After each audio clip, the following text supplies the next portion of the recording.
talking to these, you kind of have to really be right on it. So,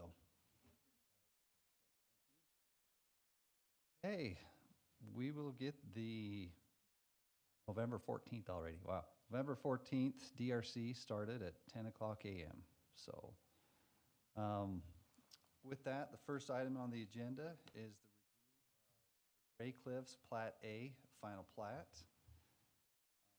This is a proposed subdivision located up along State Road 198 and Cherry Lane, so just north of C.S. Lewis Academy. The first phase is Plat A, is this phase that's kind of outlined here. So there's 22 lots, I believe, included in this phase. And it'll include a connection onto 198 and into Cherry Lane and the associated utilities for the subdivision.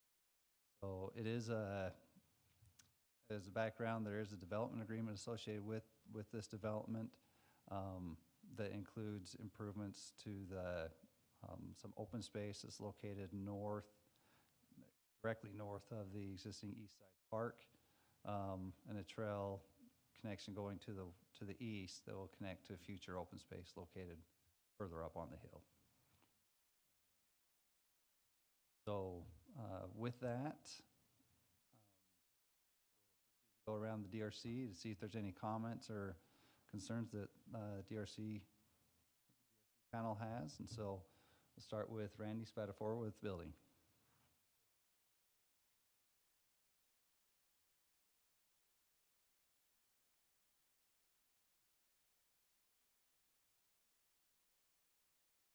Okay.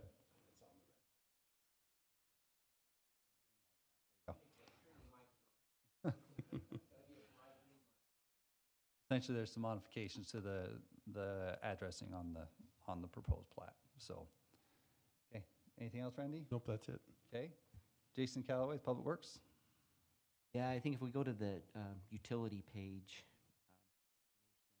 there's some problems that we noticed. I think we need to go out and verify the existing lines. I believe on the plans it's showing different size lines than what are actually there in the field, and we can help you with that. Had some questions about the sewering of lots 101 and 102. We didn't see any laterals on the plans. I think maybe just wait for the engineer's comments for the rest of it. Okay. So on that, Ken, real quick for you, if you get it. One of the comments on there's how is it proposed that those two lots 1 and 2 would be sewered?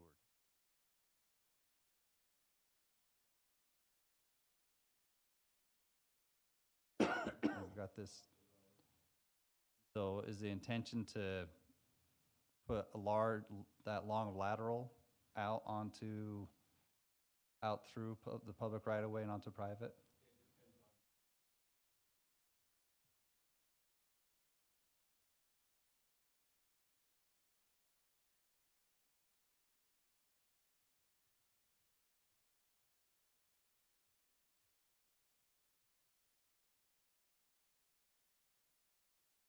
Okay, on that, I don't know if we necessarily have a preference, but I have concerns with it going that long of lateral going through and onto private property to tie into there. That would require another easement specifically for lots 101 and 102, and that's a long lateral for these two future homeowners to have to be responsible for. Yeah, I think it'd just clean it up a lot better if we added a manhole on the intersection there on Cherry Lane and Gray Cliffs Drive and extended it out.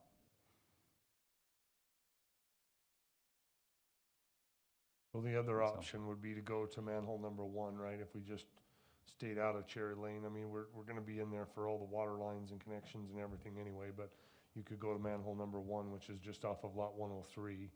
You could come upstream and put a manhole in there and avoid coming out of with 2 sewers essentially out of the subdivision. So I think either way you could solve that issue. Yep. So if we can we get you to come up to the microphone, because we have this will be broadcast and recorded, and it just, with us probably having some more dialogue and stuff, it's probably better to just have you there and and state your name if you would for the record. Hey, anything else in particular, Jason? No, I'll just wait till the engineer's comments, if I have any Okay. questions there. Yep. So. Hey, Chris, Lindquist, fire. Yeah, Chief Lind has reviewed Great Cliff will need to provide a temporary turnaround at the end of each of the dead-end roads as they exceed the 150 foot. They can be compacted road base, gravel, and any other item that will provide a weather service that will hold the weight of an engine. He continues, the plans were not easy to read, and I could not tell if there was a fire hydrant on the north side of the four-way road. He said, I would like to see a hydrant in the area of lot 118, 119, and one near 112.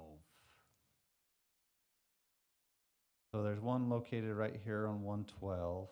Okay, And there's another fire hydrant located further to the north, about 50 or 60 feet roughly from the edge of the pavement, further out. okay. He said if they have hydrants in this area that meets the less than 500 foot requirement, so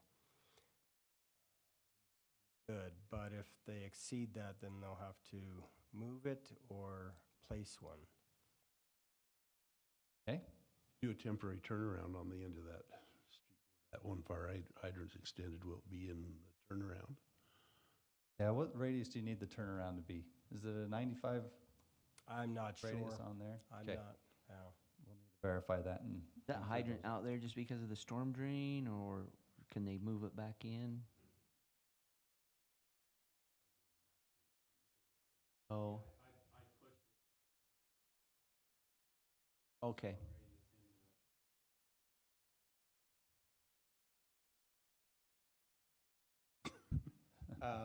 So that it would not be in conflict with the storm water chambers. And those fire hydrants are the same fire hydrant layout that we had in the preliminary plan. So we may adjust them a little bit based on phasing, but that fire hydrant is where it met the spacing for the future Okay. phase.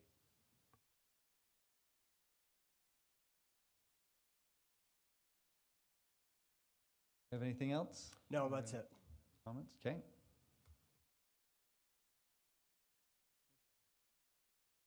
No, you can bring it up and we can finish that there. I just didn't see any stop signs listed or shown anywhere. Do you guys have any? That maybe we didn't get sent. And so to build off his comments, we don't have a street sign plan or anything associated with this. So I believe, at least not that was included in this. Have you got any kind of proposed? Yeah, if you can go to like sheet C 4.1, we might just need to label them. Zoom in on that intersection.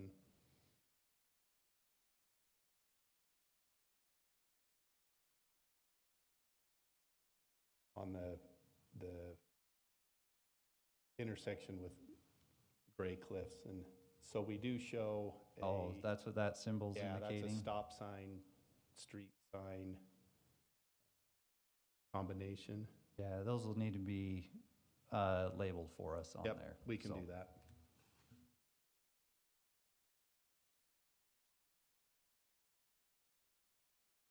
So we've got one coming off. I'm not seeing it. So it looks like we'll need a street signage over here on Cherry Lane and Gray Cliffs Drive. Then, little discussion, I know I was talking to you, Kason, about the stop signage. I'm trying to remember, and say DRC may be able to help me remember this.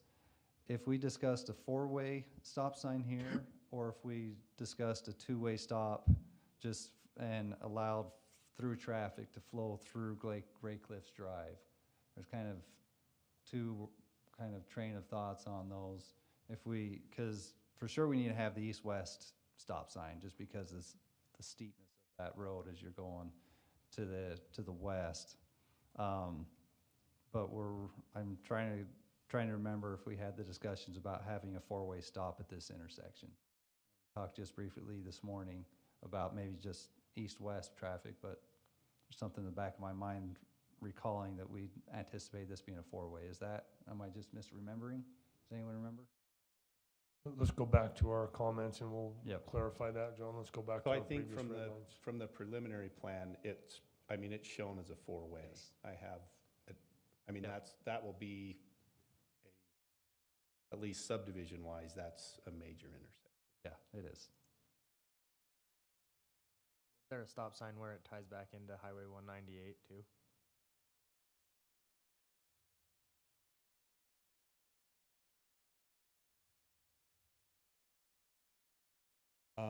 I'm still working out those issues with Yep. Yeah, UDOT that and one- all of those things. That one probably will, knowing UDOT. That will be that will be a UDOT spec too. They maintain those Yeah. signs going onto their highways. My thought was get your guys' input first, and then my next step is to begin those discussions with UDOT. Hey, anything That's else? everything for me. Okay. Ryan? So 2 quick things, and then we can go through the red lines. If you can go to the phasing plan real quick.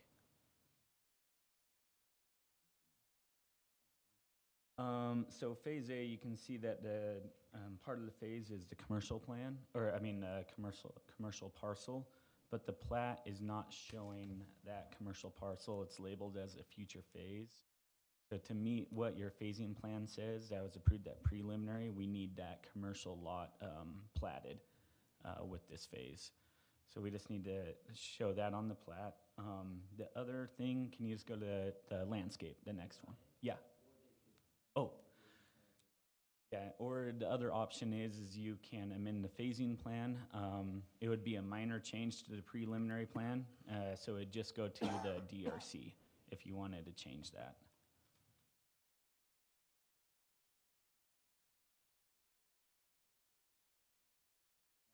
Some things to consider as with that is that as per our code, all improvements are required along the entire boundary of the subdivision. So that would include the improvements along 198 along that phase 2. So just so you're aware. Go to landscaping plan real quick. And just the last item I want to bring up is with the fencing. What we did in another development over in the hills is we had the fence installed about a foot onto the private property owner's lot so that they would maintain it. And so that's what we would like to see here. So we have a little note that will need it added to the fencing, just saying that it will be installed by the developer, it will be maintained by the property owner, and that it will be installed between like 6 inches to a foot onto the private property owner's lot. And so that's all I have, and then we can go through the red lines.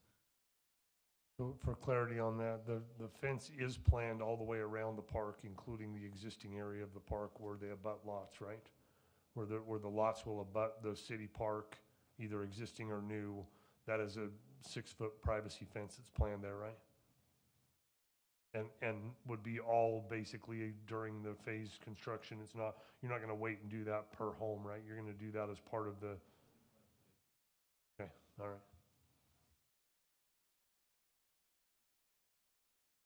Do you have anything else, Norm, before we dive into the comments? And not right now, no. Okay. Yes. I do have a follow-up to the turnaround. It's 96 feet for the cul-de-sac or hammerhead. Chief will be happy to discuss other options if you're looking into that.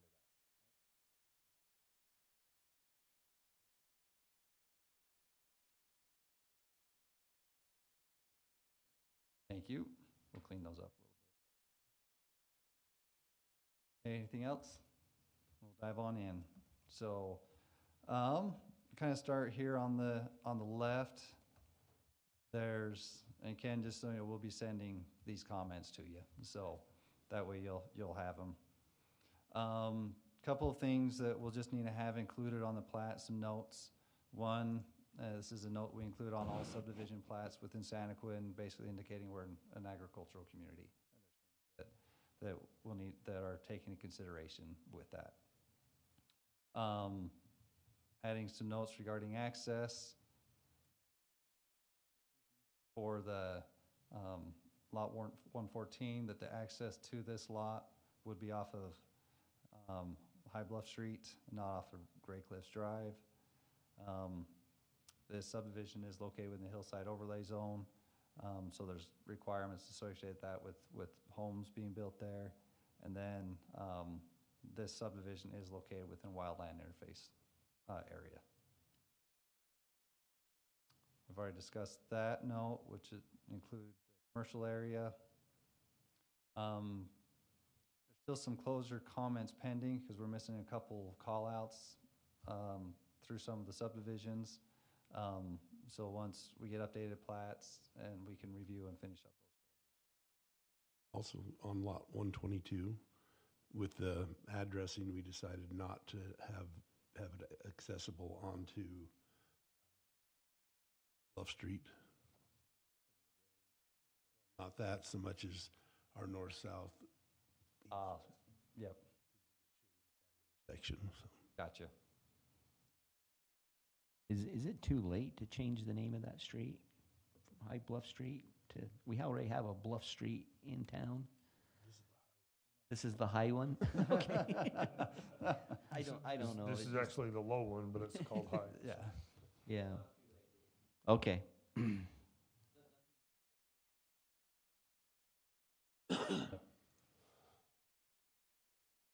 Okay, we'll add that note on there. So, couple things just to say, because this is a plat, we've got some kind of fire hydrant, spare little fire hydrant floating around there. Same with the street light, kind of hanging out on the plat, just need to be cleaned up. And then, making sure that we have the appropriate signature block on the plat.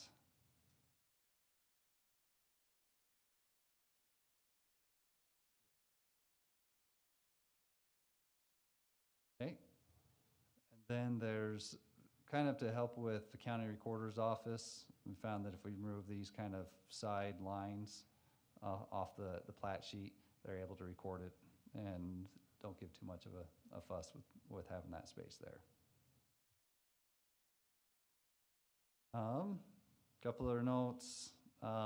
Just add a note that all pertinent geotechnical information is required and will be followed with the building and site and subdivision improvements.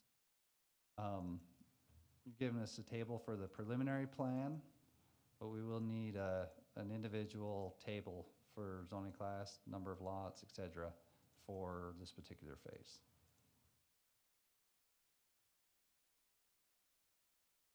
Feel free to ask questions if you. Yeah, on that, do you want me to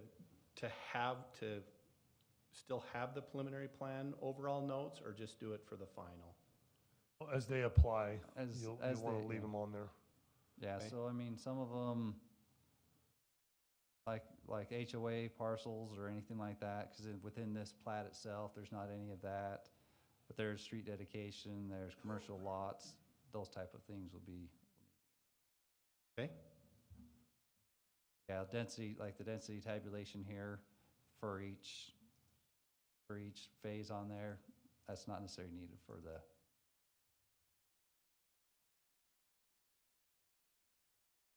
Yeah, we already talked about street signs and street lights, just making sure those are labeled a little clearer for us to see. Has there been discussion with USPS on this one yet?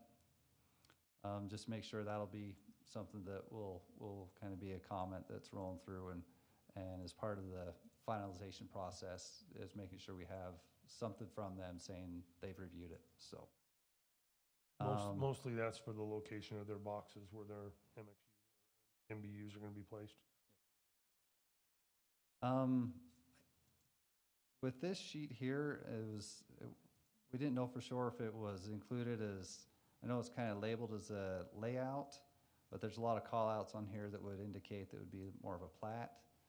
So up or something just to kind of show, to clarify that, so we're not looking at flat sheet or et cetera on there, so. Consolidated, then. Overall utility sheet, the colors are, make it a little harder to read at times. And that includes when some of the utility lines are the same color as the sewer. So like the culinary water line through here matches the sewer line, and then it adjusts as we get down through, and I recognize that's a different size water line, but let me say it may help legibility as we're looking at those to make sure they're consistent. There is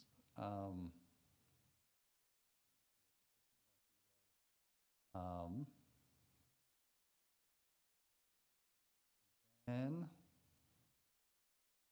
again, some of these colors, as you're looking at them, they're kind of hard to distinguish between the two. And just as a note, there are some places where it calls out for reinforced concrete pipe. Within city roads, RCP isn't a requirement. You're welcome to put it in. We have no problem with it, but it's not required.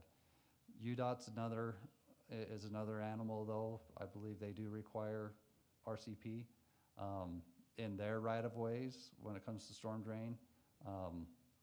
But everything here appears to be more within the city right-of-way, so that could be modified there. Welcome to put RCP in if you'd like, but then one of the things that we're missing is we couldn't see how you're proposing for your service laterals to come into each of the lots.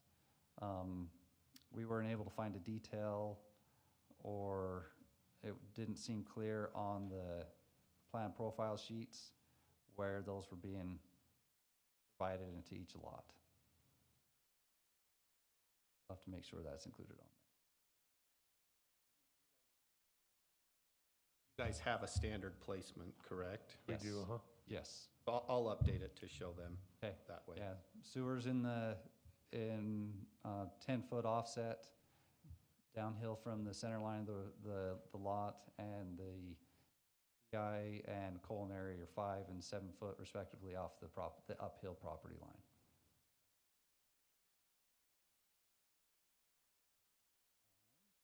Like there's an extra label that was provided. And then this is something we're looking at discussing, is the crossings that we have through, as we kind of switch sides through here. So is that due to the sewer? Is that why those PI and culinary lines cross right there? Trying to stay away from the sewer? What's happening there? It's more of just trying to meet your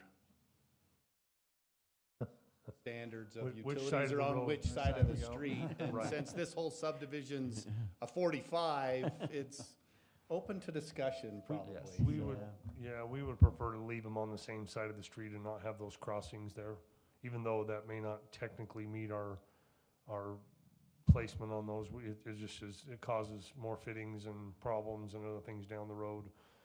Just biggest thing, you just have to make sure you got enough separation from the sewer. Sewer and culinary. I was just gonna put a sign right there that just says, "This is where it's all at," you know? If you have a problem, check here first. Check here first.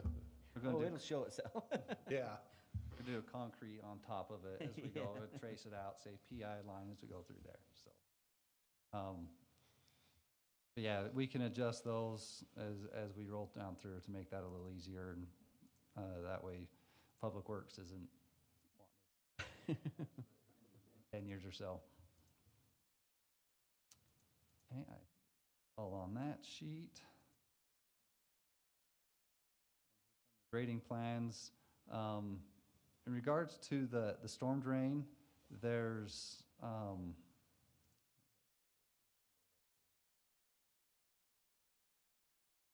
kind of got a note that applies to most of them. Is within your curve numbers here, it doesn't look like you've included the hardscape or the roadway within the contributing areas that we could identify. And so I get that's one question that we had as we were looking through those. So so there's two ways to do it. You can break out roadways times 0.9, Yep. lots times 0.1, or you can look in that exact same table based on the size of our zoning lots. It's the 0.42 that is the average of doing it one calculation versus the other. To Right, kind but of it- but average it- out. If you have a preference, I'll do it the way that you want me to. It just appears in that table that you've not, it just says residential lots. It doesn't talk about roadways or Correct. hard surface. So if Right. that's included in there, then you just need to include that in the statement so that it doesn't appear that it's just lots. Okay. Yeah. Does that make sense? Sure. That's why we're asking the question, is because what's in your contributory area for each sub-basin basically is what Sure. we're asking. Okay. And that can be shown as, you can include that in a map or something, something like on this sheet showing, the contributing area for these inlets is between lots 101 to 107, et cetera. And that would help us indicate, and a statement showing or saying, say what Norm was mentioning there would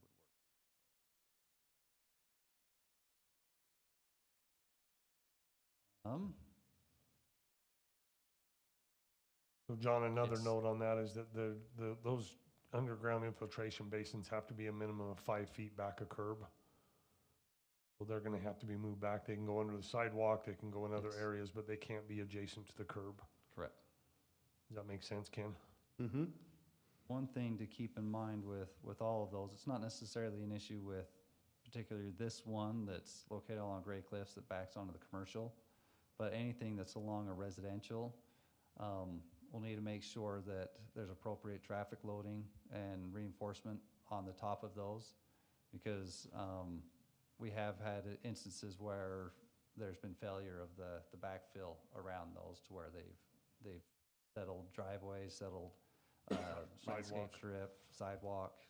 So just making sure there's appropriate structural fill and detail on top of there to support the traffic as it's going into the lots.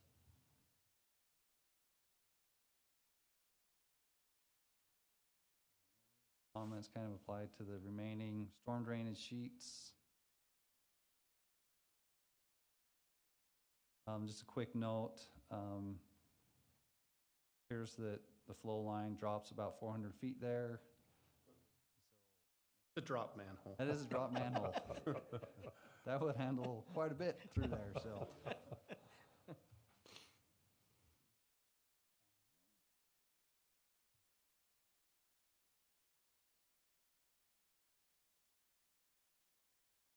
A couple of things through this intersection. So this is Cherry Lane and 198 as we tie into there. A couple of the diameters, we've got to verify the sizing as we go down through State Road 198 with the existing PI, also in Cherry Lane, making sure we're verifying those. And speaking with Jason, we believe these are, believe this is a 6-inch and this is a 12-inch along 10 or 12 that runs through here. We'll work on getting that information included on this so that we can update and have those appropriately. So when you go to build, the contractor's not going, oh wait, that's labels are 12, and so he gets everything lined up for that and has to go get different parts. So, and another item on this is due to where our pressure zones are at and our existing pressures that we have in this area, we're at the very bottom of our pressure zone, hence the reason for the PRVs. But this PRV would need to be relocated over to this 12-inch line as it runs through there, and then we'd branch off with the 8 to go and take care of the water lines that are further to the west. That PRV would take onto this 12-inch line there so that we could appropriately break the pressures at this location. The other thing here that I want to kind of discuss is kind of the location of these lines. To put another line right underneath another fitting could be problematic. So it may be beneficial to adjust this to a 90 as we come across here. Or if you had other thoughts or comments regarding whether you did the 245s versus the 90. Just so that we're not going underneath run into issues.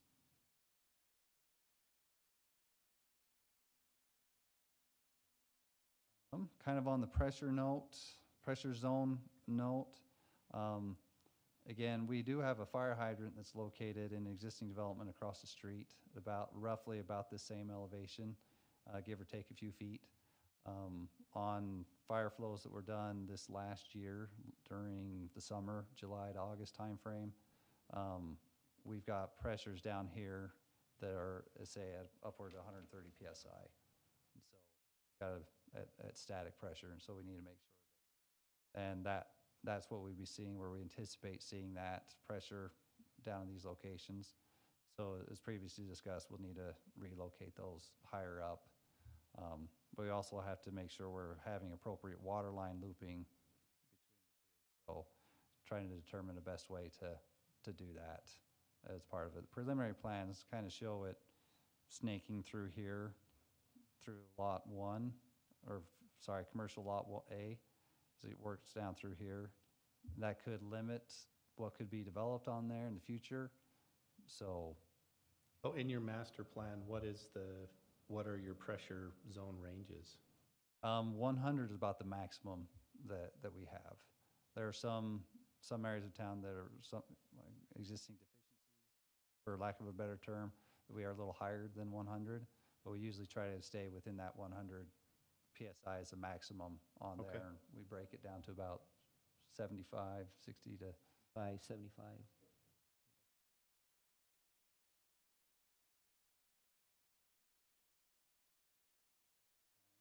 That's all the other specific red line comments on there. Did I miss anything, or did anyone come up with anything else as we were looking at this? Sorry, I had a question about I remember there's fault zones in here, and early on we had a discussion about types of pipe. Are we in that zone, or are we gonna change types of pipe throughout the development, or how are we gonna do that?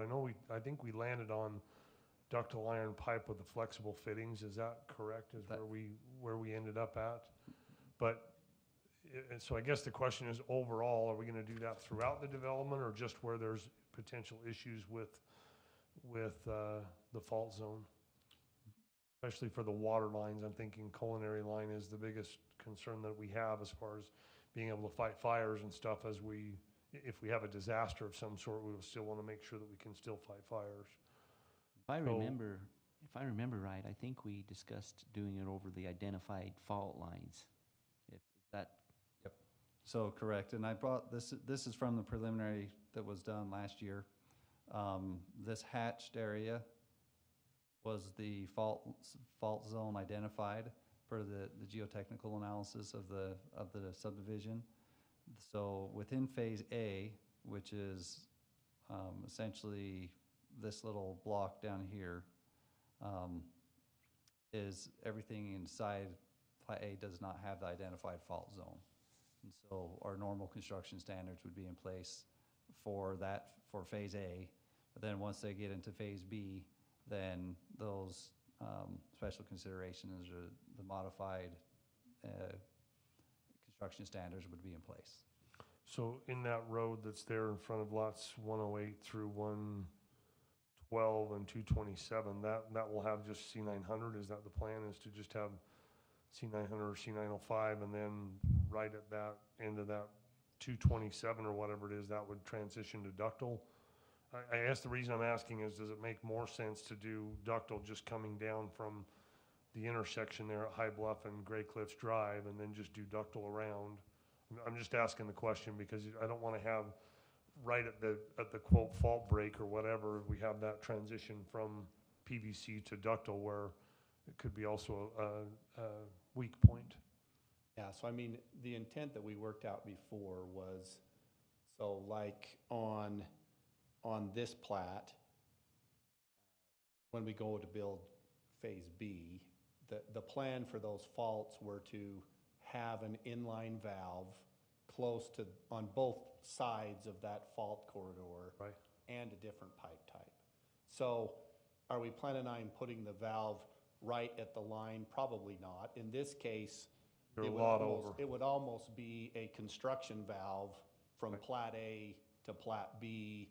That's where we would make that. Which we require anyway, and so that might as well be where you do it. I'm just asking a question. I'm not saying I'm just trying to make sure that I understand it. That was the intent that we were showing, at least on this first phase. Because you can see that there's the fault hatch on that utility plan. So That seems to it's work close then. enough that it makes sense to do it there. I would agree.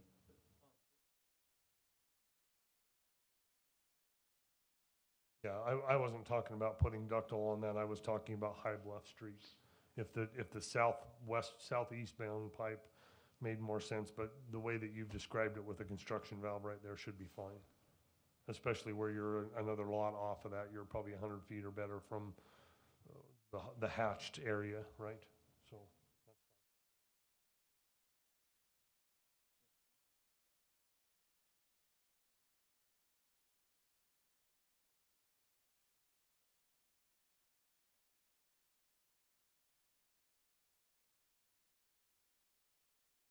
Yeah, we Right, talked so you- about it just briefly where I mentioned the existing, per the preliminary plan, shows it kind of coming and working its way and snaking down through here. If they want to say another location, maybe to run it along Gray Cliffs to help minimize that impact. Let me say, but we do, again, as we mentioned before, we do need looping through there, and whether to serve the Gray Cliffs, well, actually to loop down through these lines down through here. Make sure we have that appropriate looping on that upper pressure zone. Yep. Right. Yeah, we did, and that the operating pressures Too high. doesn't allow that to. If we loop down through here, as kind of shown on this, the existing pressures are too high. And so we do have to loop within pressure zones as well. And so that's kind of why we've got, as I say, according to the preliminary plans.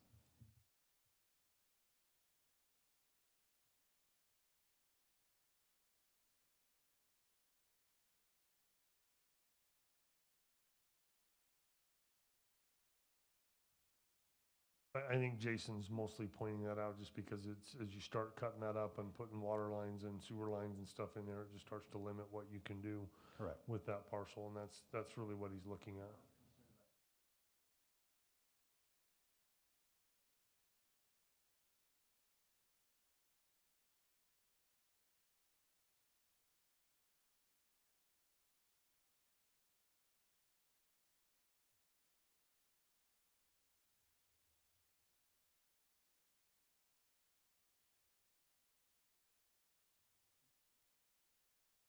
In,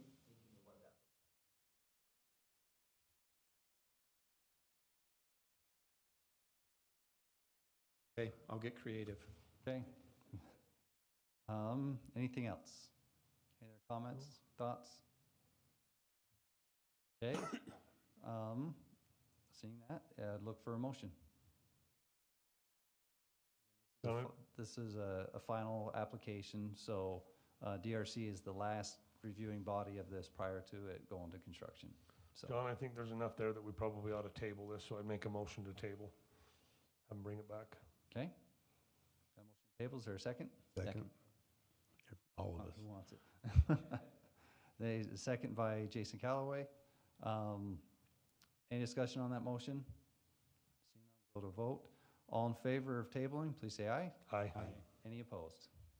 Okay, the motion has been tabled, and so we'll clean up a couple of comments on this and get it sent over to you so you can get working on getting these. Just to be aware, we're approaching the holiday season, and so our DRC meeting schedule is a little bit less during this time. If I remember right, do we have one scheduled in a month for November? Yes. Oh, we don't. Do we In do have- December, we do have we have one in December. Yep, it's the first DRC of the month. Yep. So just so you're aware as you're planning things and that kind of stuff. 12th. Okay, thank you much. We will move on to the next item on the agenda, which is a review of a traffic control request at 400 South and 200 West.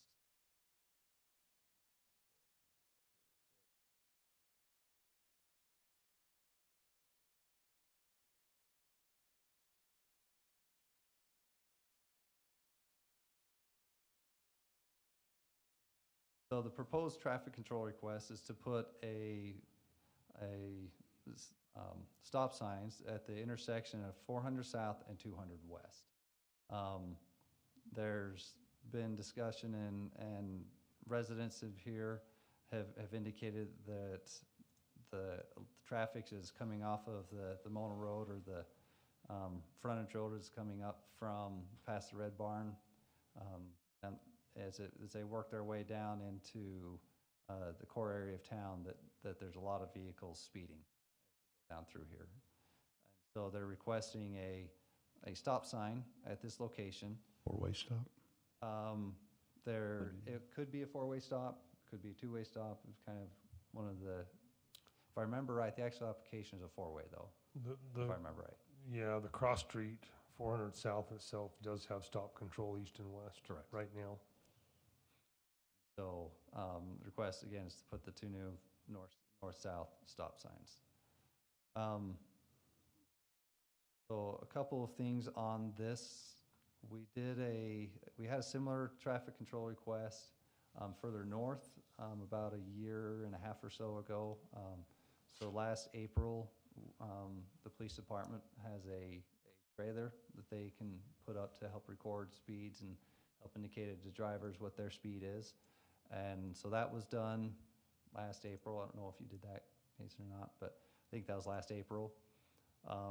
In looking at this request, we put out some traffic counters that were recently purchased last year, and they're just a little small plate that kind of goes on the road and is able to record those. We did that starting October 19th and went for a 10-day period. To kind of see, okay, let's see what the traffic is down through there. So there's two reports that are available that were generated from this. Again, there's a lot of other charts and stuff, but to say they're available for review if anyone needs to. But taking a look at these, kind of the speed limit, the posted speed limit out there is 25 miles per hour. The speed that has been is kind of the normal speed is 30 miles per hour as they kind of go through there. So it is recording speeds faster than the speed limit as it goes down through there. But the volume of traffic that's going through there is, say, the average annual daily trip count that was done there for the northbound was just over 1,200 cars a day. On the northbound, it was approximately just under 1,400 cars a day. So from an engineering perspective, we went and looked at what they call the Municipal Uniform Traffic Control Devices. That manual is a federal manual that they put out there and say, hey, based on an intersection's design or its circumstances, it gives 9 what they call warrants, and which would call for a stop sign. couple of them there's like one related to traffic or pedestrian traffic. There's an 8-hour average, there's a 4-hour average, and it kind of, and a regional, transportation grid, et cetera, kind of things to look at warranting on there. From an engineering perspective, the volumes that we're seeing doesn't necessarily warrant a stop sign there. But that's from an engineering perspective as we look at those based on the traffic counts associated with it. Kind of with that background and information, I would open up the discussion of this to the DRC to see what everyone's thoughts or comments on the proposed request. Downside to putting those stop signs in there? One thing that a lot of different studies have shown is that putting in stop signs as a speed control method has shown that doesn't work, because people, they may come up to a stop sign and stop, but the rate that they leave that intersection is higher and more dangerous than.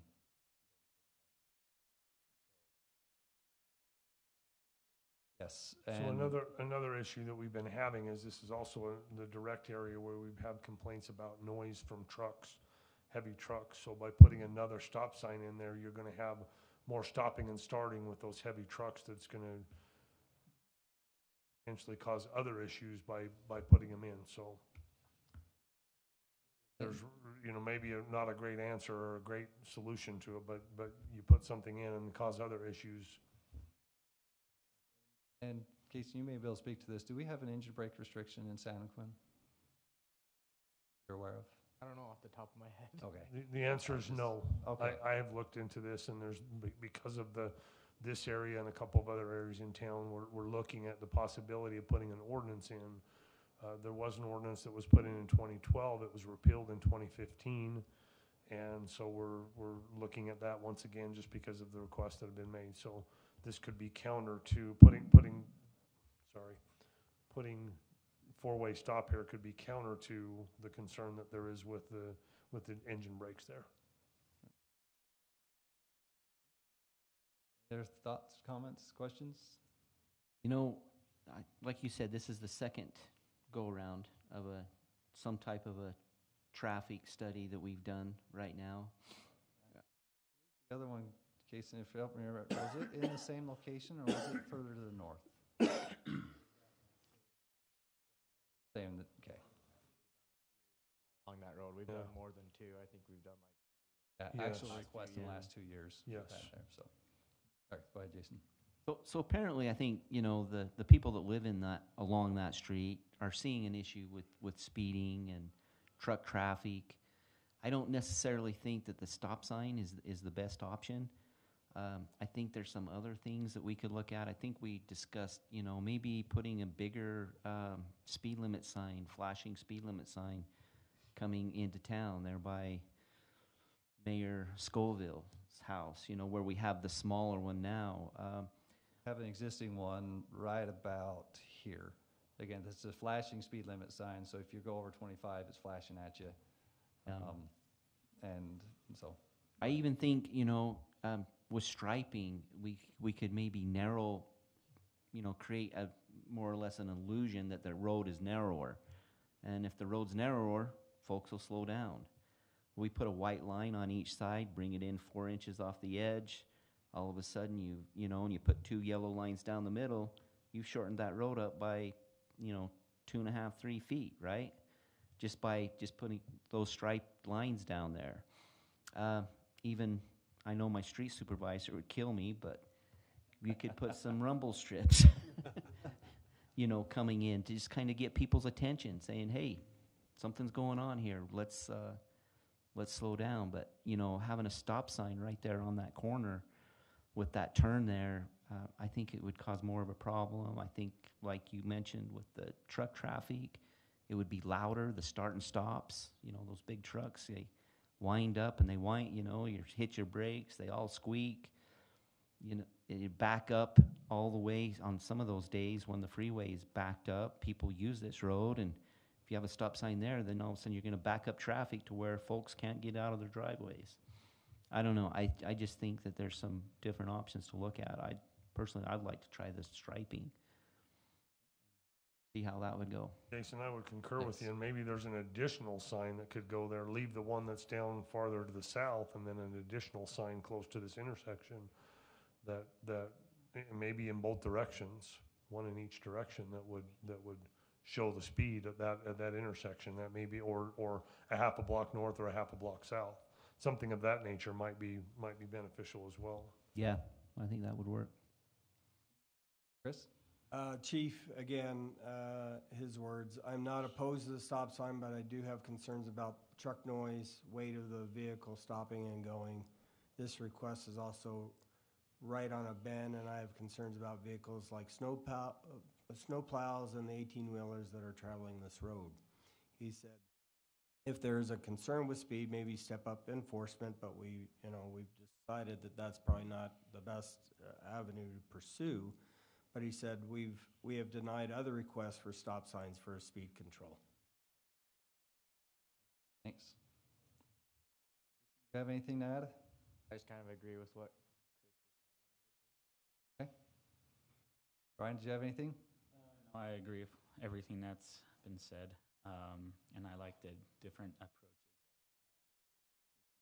other than the stop sign. address the crosswalk thing later too.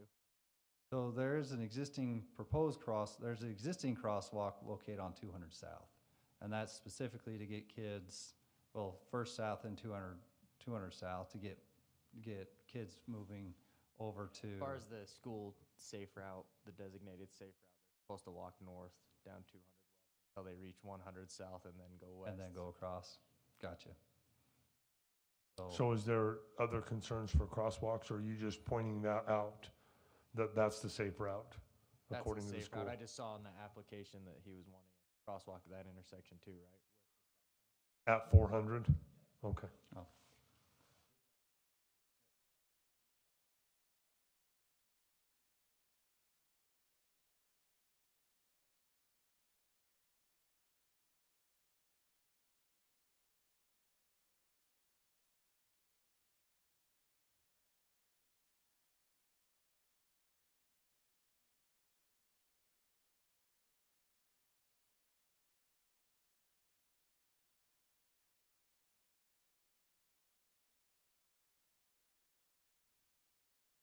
Not just that, but that location's hard to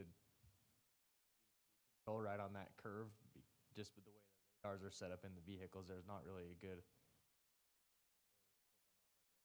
Yeah, you don't have necessarily the run up to them to get the radar appropriate reading on there. So kind of building off of, I guess I'll summarize what Jason said, because I don't know if he got picked up on the microphones, but essentially one thing has been indicated to us by police is that in other discussions is that enforcement over that catches maybe transient people that roll through, say people that are getting off the freeway is for a diversion off of the freeway or whatever, or people driving through town is for a scenic byway type thing. Traffic enforcement doesn't necessarily help with them because it doesn't change their behaviors or their patterns. It would change people that use the road quite a bit, and so that's been one of the concerns that has been expressed there, and so that kind of makes enforcement difficult for this type of road through here.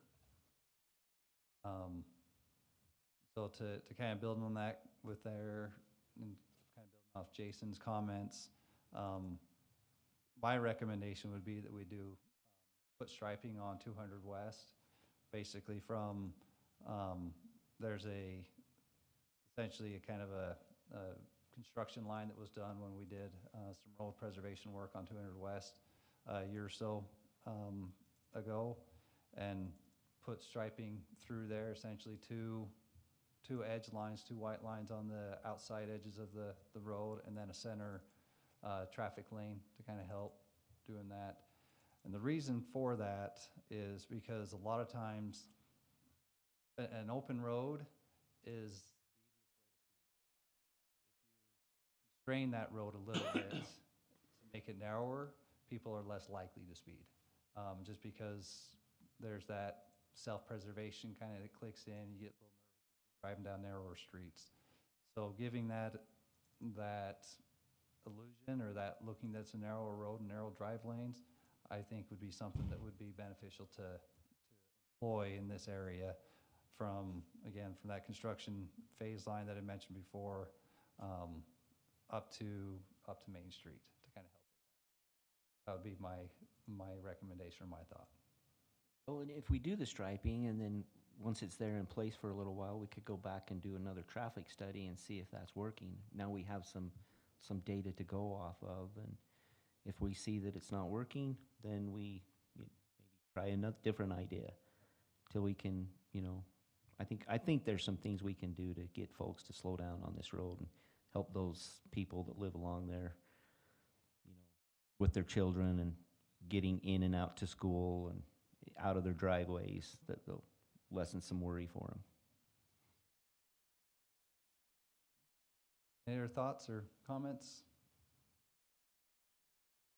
If not, I'd look for a motion.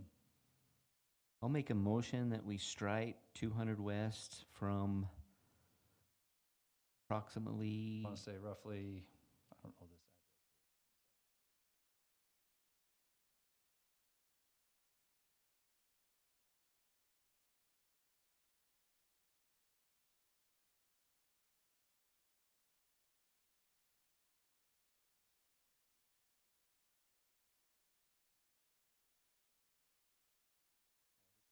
roughly approximately, that's about where our phase line is on our construction. You can actually see that the asphalt right through there.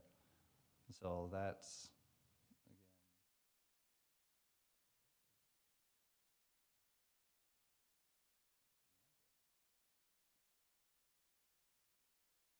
say, Mayor Scoville's there house. you go. Yeah. Yep, 537, this is 600 south approximately. I make a motion that we stripe from 537 South, 300 West to Main Street to see if we can help with traffic in that area. That's 2 travel lanes, 1 north, 1 south, white line on the exterior and a single yellow in the middle. I would recommend a double yellow Double yellow, Yep. okay. in the middle. Got a motion? Is there a second? Second. Second by Randy Spadafora. Any discussion on the motion? We'll go to a vote. All in favor, please say aye. Aye. Aye.